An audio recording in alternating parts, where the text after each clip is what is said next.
नमस्कार, आप जुड़ चुके हैं वैली एक्सप्रेस न्यूज के साथ। मेरे साथ जुड़ेंगे मनीष साहनी साहब, जो स्टेट प्रेसिडेंट है उद्धव बाला साहब ठाकरे इकाई के। लेकिन मैं आपको एक चीज बताऊं, जिस तरह से कल एक हॉर्स ट्रेडिंग देखी गई हिमाचल में, कहीं ना कहीं फिर एक बार कमल का जो है चलाया गया एक एजेंडा, जिसमें पार्षद कहीं ना कहीं एमएलए खरीदे गए। कर्नाटका में हुआ, यूपी में हुआ, लेकिन जम्मू कश्मीर में एक प्रेस वार्ता कर तरुण चुग साहब ने ये कहा 370 जो डब्बे हैं वो हम जम्मू कश्मीर में लगा रहे हैं। और 370 डब्बे इसलिए लगाए हैं, जो लोग ये चाहते थे कि 370, तरुण चुग साहब ने बोला ये एक धब्बा था, यानी कि हमारे डोगरा रियासत जम्मू कश्मीर के जो राजा थे हमारे डोगरा, जिन्होंने 370 दिया था, कहीं ना कहीं उन पर सवाल या निशान इन्होंने लगा दिया। और डब्बे लगाकर ये पता करना चाहते हैं कि कितने लोग उसमें कंप्लेंट डालने के। मुझे ऐसा लग रहा है इन्होंने शायद नायक पिक्चर जो है ज्यादा बार देख ली है। वो अनिल कपूर वाला जो काम था कंप्लेंट बॉक्स का, वो इन्होंने 370 को डब्बा बनाकर यहाँ पर लगा दिया है। सानी साहब, क्या लग रहा है? पिक्चरें देख देख कर ऐसा लग रहा है दिमाग जो है हवा में उड़ गया इनका। देखिए, जब कहते हैं ना मुसीबत लगी पड़ने तो जनता जनता लगे जपने, यही हाल है। देखिए, सबसे पहले तो ये बिल्कुल सत्ता से बिल्कुल दूर नहीं रह सकते। अब इनको डर सताने लगा है कि अब इनको दिखाई दे रहा है सामने कि सत्ता हमारे हाथ से जाने वाली है। और जम्मू कश्मीर की बात करेंगे, ये कल बड़े बड़े जो है दावे कर रहे थे, बहुत डिंडोरा पीटा इन्होंने कि हम 370 डब्बे लगाएंगे, जनता की राय पूछी जाएगी। आज इनको जनता याद आई है 10 सालों के बाद। जो इन्होंने जम्मू कश्मीर, जिस डोगरा रियासत की अभी आप बात कर रहे थे, जब इसके 2 टुकड़े कर दिए गए, लेह लद्दाख को हमारे से अलग कर दिया गया, तब इन्होंने जनता की राय नहीं पूछी। जम्मू कश्मीर रियासत का, राज्य का दर्जा छीन लिया गया, जिसको हम देश का ताज कहते हैं, तब इन्होंने जनता की राय नहीं पूछी। किसानों के लिए ये कानून बनाते हैं रातों रात, तब ये जनता की राय नहीं पूछते। आज जब इनको पता है कि इनकी सत्ता अब खतरे के अंदर है, आज अब ये जनता की राय पूछ रहे हैं। कश्मीरी पंडितों के ऊपर ये राजनीति करते थे, उनको पिछले 10 सालों में अपनी सत्ता के दौरान कश्मीर वापस उनकी सुरक्षित घाटी वापसी नहीं कर पाए, तब इन्होंने कश्मीरी राय नहीं पूछी। ये जो डिब्बे लाना चाहते हैं ना, मैं तो कहता हूं इन डिब्बे लेकर आए, 370 नहीं 3700 डिब्बे भी इनके लिए कम पड़ जाएंगे। उन डिब्बों में माफीनामा लिख कर लाएं, यहां लोगों में बांटे जो निराश लोग हैं। आपको पता है अब आचार संहिता लग जाएगी कहीं ना कहीं, और सीए का जो बिल पारित किया था, अब उसको ये कहीं ना कहीं पारित करने लगे हैं। तो ये कह रहे हैं वेस्ट पाकिस्तानी जो भी बाहर से लोग आए हम उनको नागरिकता देंगे। लेकिन कश्मीर से आया हुआ जो कश्मीरी पंडित, जिसको कश्मीर से निकाला गया था, पहले उनको तो आप सेटल कीजिए, उसके बाद जाके बाकियों की। बिल्कुल, देखिए पिछले, और दुर्भाग्यपूर्ण है, अपने ही देश के अंदर, अपने ही राज्य के अंदर कश्मीरी पंडित भाई जो है वो शिकार होकर आतंकवाद का एक जो है माइग्रेंट होकर यहाँ पर जो है अपना जीवन व्यतीत कर रहा है। और आजकल की घटना नहीं है, 3 दशक से ज्यादा का समय हो चुका है। आपने कश्मीरी पंडितों के नाम पर पूरे देश में ढिंढोरा पीटा। 370 हटाने के पीछे भी मुख्य जो है मकसद बताया गया कि अब हम कश्मीरी पंडितों की वहां पर सुरक्षित वापसी करेंगे, अब हम आतंकवाद को खत्म करेंगे। आज आप स्थिति देख लीजिए, आज भी कश्मीरी हमारे पंडित भाई विस्थापित कैंप के अंदर रह रहे हैं। आज भी आतंकवाद जो है सर चढ़कर बोल रहा है। कश्मीर संभाग के अंदर जो आतंकवाद सिमट चुका था, जो हमारे सुरक्षा कर्मियों ने कड़ी मेहनत अपने जान की बाजी लगाकर आतंकवाद को, जम्मू संभाग को आतंकवाद फ्री बना दिया था, आज जम्मू भी आतंकवाद को झेल चुका है।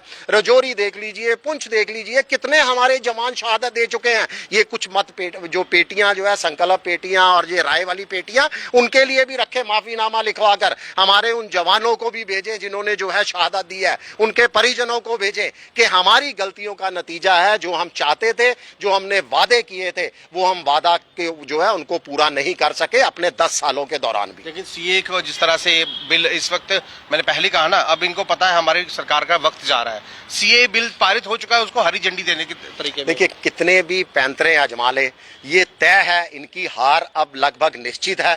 जनता अब इनका दोहरा चरित्र पहचान चुकी है। वो किस तरह, देखिए आपने देखा नहीं, हिमाचल में हॉर्स ट्रेडिंग हुई, कर्नाटका में हुई, यूपी में हुई। आपको लग रहा है कि सपोज कीजिए सानी साहब जीत रहे हैं, आप जीत गए हैं, और क्या गारंटी है कि आपके ऊपर बंदूक ना रखी जाएगी, कुछ फाइल होगी कुछ किसी की? देखिए, यही तो इनका दोहरा चरित्र है। अगर ये जम्मू कश्मीर और पूरे देश में कहते हैं हम जनता की राय के ऊपर जो है अपना संकल्प पत्र तैयार करेंगे, अगे ये तो जनता द्वारा दिया गया मैंडेट को जो है उसको इस्तेमाल नहीं करने देते। आप किसी और पार्टी से जीतते हो, पैसे के दम पर, जो इलेक्टोरल बॉन्ड से इन्होंने इतना जो है पैसा कमा लिया, उसके दम पर जो है हॉर्स ट्रेडिंग कर जो है अपने एमएलए को खरीदा जाता है, एमपीओ को खरीद लिया जाता है। आज वोट बैंक के कारण कुछ भी कर लिया जाता है। जाता है, यहाँ तक के खरीदना तो बहुत दूर की बात, हम तो भुगत भोगी रहे हैं। इन्होंने हमारी पार्टी को महाराष्ट्र में तोड़ दिया, हमारे 40 एमएलए को सरकारी एजेंसियों के नाम पर 50-50 खोखे के नाम पर जो है आड़ के अंदर हमारे एमएलए तोड़कर ले गए, हमारे एमपी तोड़कर ले गए। और इतना ही नहीं, जिसको हम इंडिपेंडेंट स्वतंत्र एजेंसी स्वतंत्र संस्थाएं बोलते हैं, चुनाव आयोग, उसको जो है अपनी गिरफ्त के अंदर कर लिया। चुनाव आयोग ने जो है हमारा निशान उनको दे दिया, हमारा नाम उनको दे दिया। यहां तक तो इनकी तानाशाही है। और आने वाले समय में बिल्कुल कांग्रेस के अध्यक्ष जो है बिल्कुल सही बता रहे थे कि हो सकता है कि अगर हमने इस बार इनको जिता दिया तो आने वाला चुनाव जो है वो वैसा ही होगा जैसे साउथ कोरिया के अंदर होता, वैसा ही होगा जैसा पुतिन जी होगी नहीं। बिल्कुल, वो तो खुद यही कह रहे हैं कि यहाँ तानाशाही जो है वो लागू कर दी जाएगी। अगर इलेक्शन होगी, वो कहने को साउथ कोरिया भी जो है लोकतांत्रिक देश है, मगर वहां किस तरह की इलेक्शन होती है, पुतिन के खिलाफ अगर कोई भी जो है विपक्ष के अंदर खड़ा होता है, उसका अता पता ही नहीं लगता, वो रातों रात जो है गायब हो जाता है, उसकी बॉडी तक नहीं मिलती, कोई अता पता नहीं रहता। आपने इलेक्शन की बात की, अब इलेक्शन के लिए आज हरी झंडी दे चुके हैं एलजी मनोज सिन्हा। सितंबर तक हो सकता है यहाँ पर इलेक्शन हो जाए। अब उनको शायद ऐसा लग रहा है कि कोर्ट का जो निर्देश आया था, अभी इलेक्शन करवाई है लेकिन स्टेट का दर्जा भी तो वापस दीजिए। देखिए किस तरह की हरी झंडी दिखा रहे हैं वो। हरी झंडी तो ये कोर्ट का ऑर्डर है, निर्देश है सरकार को, केंद्र सरकार को, चुनाव आयोग को कि सितंबर से पहले चुनाव कराइए। वही चीज वो दोहरा रहे हैं। उसमें मनोज सिन्हा जी कौन सी हरी झंडी दे रहे हैं? ये तो उनको करवाने पड़ेंगे। अगर ये कोर्ट के आदेश को भी मानने के लिए तैयार नहीं है, फिर तो मैं कुछ नहीं कह सकता। हमें तो चाहिए आप कोर्ट के आदेश से पहले चुनाव करवा कर दिखाइए। यहाँ पर जम्मू कश्मीर में हॉर्स ट्रेडिंग नहीं होगी, एनसी को नहीं खरीदा जाएगा, यहाँ और बड़ी पार्टियों को नहीं खरीदा जाएगा। और खरीदने की प्रक्रिया जो है वो शुरू हो चुकी है, ऐसा नहीं है, खरीदने की प्रक्रिया शुरू हो चुकी है। मैं तो कहता हूं आप जल्द से जल्द जो है इलेक्शन कराइए, अभी भी समय है। आप लोकतंत्र अपना जो है बात करते हैं बार बार लोकतंत्र की, तो आप हल्दी लोकतंत्र, लोकसभा से पहले आप जम्मू कश्मीर के विधानसभा के चुनाव करवाइए, तब हम माने कि ठीक है जी केंद्र सरकार ने कुछ जो है दिखाया है, जल्दबाजी दिखाई है। केंद्र सरकार ने जो है जम्मू कश्मीर को लोकतंत्र की पटरी पर लाने के लिए जो है पहल की है। जो आप सितंबर का जो है मनोज सिन्हा जी कह रहे हैं वो तो कोर्ट का आदेश है, उसमें तो इनको करवाने ही करवाने हैं। और क्या गारंटी है कि इनकी सरकार आएगी?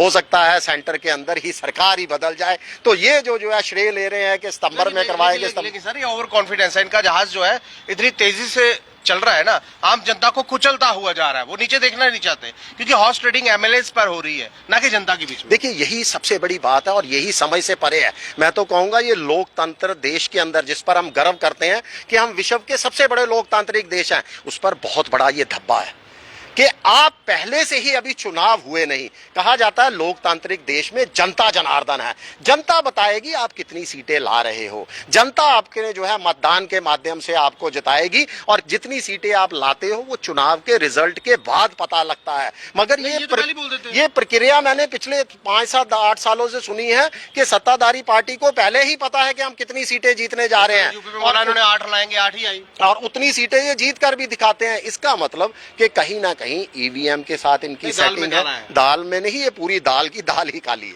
बहरहाल देख लीजिए, दाल ही काली है, सबसे बड़ी बात है। अब भारत की बात की, सबसे बड़ा लोकतांत्रिक देश भारत को कहा जाता है, लेकिन इस लोकतांत्रिक देश में किस तरह से हॉर्स ट्रेडिंग होती है, हिमाचल में आपने देख ली, कर्नाटक में देख ली, यूपी में देख ली। अब आने वाले जो इलेक्शंस हैं, यानी कि अभी तो इलेक्शन जो आने वाले हैं उसमें क्या होगा, जम्मू कश्मीर में भी अगर इलेक्शन हुए, क्या गारंटी है यहाँ हॉर्स ट्रेडिंग नहीं होगी? अगर होगी तो कौन सी पार्टी से होगी? क्या सत्ताधारी पार्टी को पूछा जाएगा या दूसरे तरीके से उनको निपटाया जाएगा? क्या ये सही है? बहरहाल अगर ये वीडियो आपको अच्छा लगा हो, अपनी राय जो है कमेंट बॉक्स में जरूर रखिएगा। नमस्कार।